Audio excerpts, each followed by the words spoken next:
No, our freedom is really quite secure. Look, this is a big, complicated country. This is a week in which New Mexico and Utah became respectively the 17th and 18th states to acquire, by judicial decision, same-sex marriage. In the same week, Walmart's supply of Duck Dynasty merchandise sold out like that as a sign of support for Mr. Robertson. So we got people on both sides of this.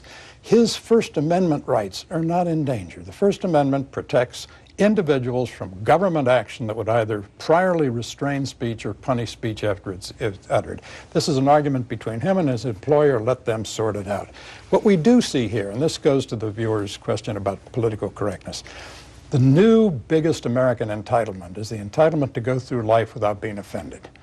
People think they have a right not to have their feelings hurt, not to have their sensibilities in any way exacerbated. I'd refer them to Jefferson, who said, "It does me no harm if my neighbor believes in 20 gods or one God, it neither picks my pocket nor breaks my leg."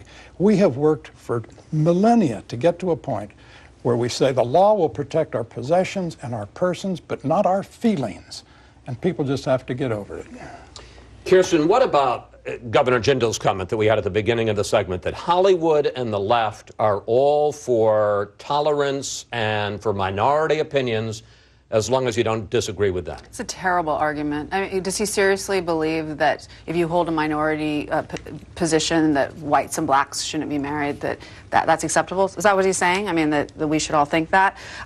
The point here is not that this person supports traditional marriage. The point here is that he's a bigot on many levels, and that he said very bigoted things, not just about gay people, but about African Americans that is not even really getting that much coverage. And there was a video that was just found of him speaking in 2010 saying about gay people that they're ruthless, full of murder, arrogant, liable to invent ways of doing evil. I mean, this is not a person who just, I just think marriage is between a man and a woman. So if he had just said that, there'd be no controversy. The controversy is over the fact that he's saying very bigoted, hateful things that are in no way supported by being a Christian or are found anywhere in the Bible.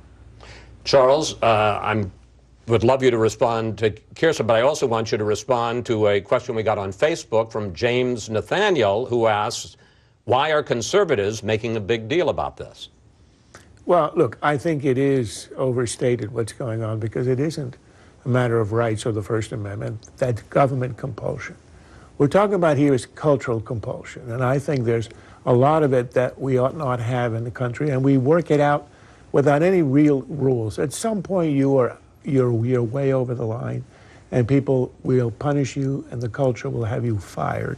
On others, I think there are more equivocal, and this is a dispute between a private party, a network making a lot of money off another private party, and it can decide if it thinks that person has gone over their line or not. It's a personal decision, and it will be adjudicated in the end by whether the boycotters of the network are going to be stronger than the boycotters of the products of those who are opposing it. I do think there's one irony here, which is that gays who have heroically fought for equality in the marketplace, in housing, in the military, in marriage, and ask for tolerance and acceptance, having achieved it, or largely achieved it, ought to think about using their influence and power to delegitimize and to be intolerant towards others who still think, as was pointed out by Governor Huckabee, the same way Obama did in 2008.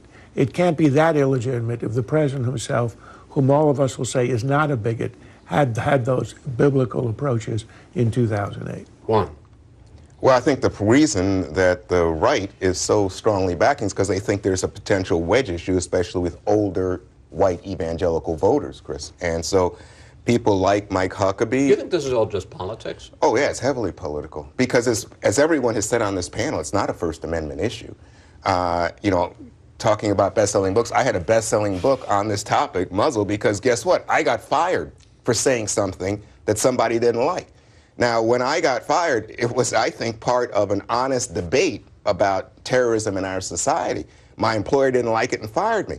But my point is, this is not about honest debate. What was said actually shuts down debate because it was ugly language about homosexual acts and it invites bigotry. It invites people to hate people who are gay and to see them, and this is amazing because it's not in the Christian tradition, to make judgments about them and to put them in a box. So I think it was very ugly. You know, you look at it, you know, you think the right goes after Martin Bashir. They want Martin Bashir fired, right? Remember that? Yeah, they want his comments about Sarah Palin. Dixie Chicks. Remember Dixie Chicks or Tim Robbins or Bill Maher? All of that, the right says, get them out of here. But when people then, they then want to cry foul when people are intolerant of them. That's very political, Chris.